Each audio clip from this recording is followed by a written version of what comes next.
Hi friends, అందరు ఎలా ఉన్నారు? మరి కొత్త వీడియో ముందుకు వచ్చేసాను. నోరు నుంచి మినపగాయలు హోటల్ స్టైల్ ఎలా చేయాలో ఏంటో మీకు చెప్తాను. అల్లం చట్నీ, సనపు చట్నీ, 2 చట్నీలు టచింగ్తో గారెలు సూపర్ టేస్ట్ ఉంటాయి. అది మీకు చెప్తాను. మీరు కూడా ఇంట్లో టేస్టీగా ఇంత సూపర్గా ఉంటే టేస్ట్ అయితే అందుకే మీకు చెప్తున్నాను. ఇవి మినపప్పు మనకి ఎప్పుడైనా చేసుకోవాలి 5-6 అవర్స్ ఆడినప్పుడు సరిపోయింది. మినపగుండె అయితే ఒక 4 అవర్స్ సరిపోయింది. మినపప్పు కాబట్టి ఒక 6 అవర్స్ అయినా అనాలి. టేస్ట్ వస్తాయి. గారెలకి ఎప్పుడు మేము వేస్తాం మినపప్పే. చాలా అంటే చాలా బాగుంటాయి, మెత్తగా వస్తాయి. మినపగుండ్లైన కూడా బాగానే వస్తాయి, కానీ కొంచెం బరక ఉంటుంది. ఇదైతే మెత్తగా నోట్లేసి కరిగిపోతే చూడండి. నేను నాకు కావాల్సిన పదార్థాలు ఉల్లిపాయలు, కొత్తిమీర, ఎన్ని తరిగి పెట్టుకున్నారు, అల్లం పేస్ట్, అల్లం, కొత్తిమీర, కరివేపాకు, ఇదేమో అల్లం పచ్చిమిరపకాయల పేస్ట్ నేను చూపిస్తే చూడండి. పిండి వేసాను కదా, పిండి వేసేసాను, గ్రైండ్ పట్టేసాను. నేను గ్రైండర్లో వేస్తాను, కొంతమంది మిక్సీలో వేసుకుంటాం. మేము మా ఇంట్లో గ్రైండర్ ఉంది కాబట్టి గ్రైండర్ వేసాను. చూడండి ఎంత మెత్తగా వచ్చింది. గ్రైండర్లో ఏంటంటే సాఫ్ట్గా వచ్చింది పిండి అనేది, చాలా మెత్తగా ఉంటుంది.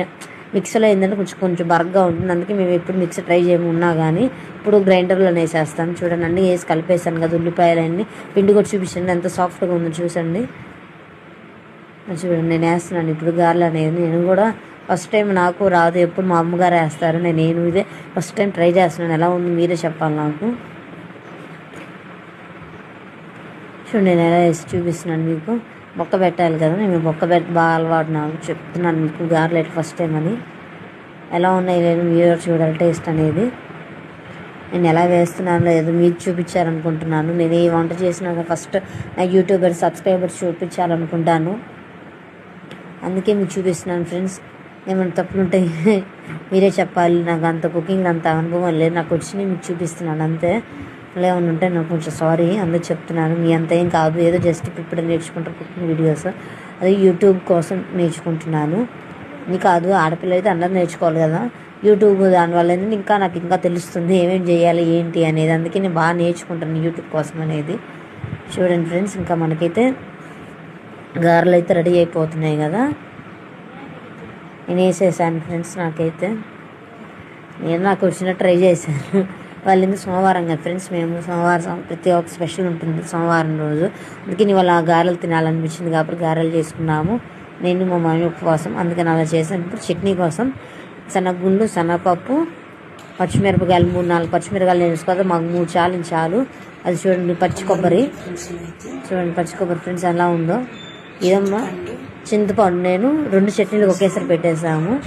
శనగపప్పు చట్నీకి అల్లం చట్నీకి 2 ఒకేసారి కలిపి పెట్టేసాను. చింతపండు అనేది అంత అవసరం పట్టింది, అందుకే కలిపి పెట్టేశాను.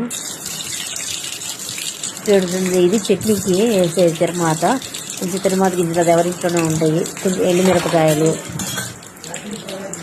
కొంచెం కరివేపాకు, కొత్తిమీర, అది ఎవరింట్లోనే ఉండేది కదా. కరివేపాకు అనేది చాలా టేస్ట్ వస్తుంది. ఇప్పుడు నేను కలిపి చూపిస్తున్నాను చూడండి చట్నీ అనేది. మీరు ట్రై చేయండి ఫ్రెండ్స్. ఈ 2 చట్నీలతో మినపగారెలు సూపర్ టేస్టీ ఉంటాయి. ఇలా వీటి నాకు చాలా ఇష్టం గారెలు అనేది. ఏ పెద్ద పండుగ వచ్చినాక ముందు గారెలే అంటాను, అంత ఇష్టం నాకు. ఇప్పుడు అల్లం చట్నీ కావాల్సిన చింతపండు, బెల్లం, పచ్చిమిరపకాయలు, కొంచెం పచ్చిమిరప లైట్గా వేయమాకు, కొద్దిగా వేయండి. మరి నేను చూపించినంత వేయమాకను, 1-2 సరిపోయింది. అల్లం కరెక్ట్ సరిపోయింది, ఇంకేం అవసరం లేదు. దానికి కావాల్సిన మాట అల్లాన్ని కొద్దిగా పక్కన ఎండుమిరపకాయలు వేసుకుని పక్కన పెట్టేసుకోవాలి. ఇది మనం చూడండి అలా ఏం చేసుకున్నాము. అల్లం చట్నీ ఫ్రెండ్స్ ఇది. బెల్లం కొంచెం బెల్లం సరిపోయింది. చింతపండు కూడా దాంట్లో వేసేసాను మిక్సీలో. ఇప్పుడు మనం ఇందాక ఎండుమిరపకాయలు చేసాం కదా, అది తీసుకొచ్చి ఇప్పుడు దాంట్లో వేసేయాలి. చల్లారాక కొంచెం ఉప్పు, వేడి మీద వేయమాక, కొంచెం చల్లారాక వేయండి. నేను వేసేస్తున్నాను మిక్సీలో అనేది బాగుంది. చూడండి చాలా అంటే చాలా బాగుంటుంది అల్లం చట్నీ. నేను చెప్పాను కదా మీకు, శనగపప్పు చట్నీ, అల్లం చట్నీ 2 చూపిస్తున్నాను. గారెలు అయితే సో మచ్ మెత్తగా ఉన్నాయి. మినపప్పు కాబట్టి అంత మెత్తగా సాఫ్ట్గా ఉంటాయి. మినపగుళ్ళని బాగా కొంచెం బరగ్గా ఉంటాయి. Thanks for watching my videos. నచ్చితే మీరు ట్రై చేయండి ఇంట్లో స్నాక్స్ ఐటమ్లో. లైక్ అండ్ షేర్, సబ్స్క్రైబ్, గట్టి సింబల్ క్లిక్ చేసి పెట్టి ఆల్ నోటిఫికేషన్ మీకే వస్తాయి. బాయ్ ఫ్రెండ్స్, నెక్స్ట్ వీడియో కలుద్దాం. బాయ్.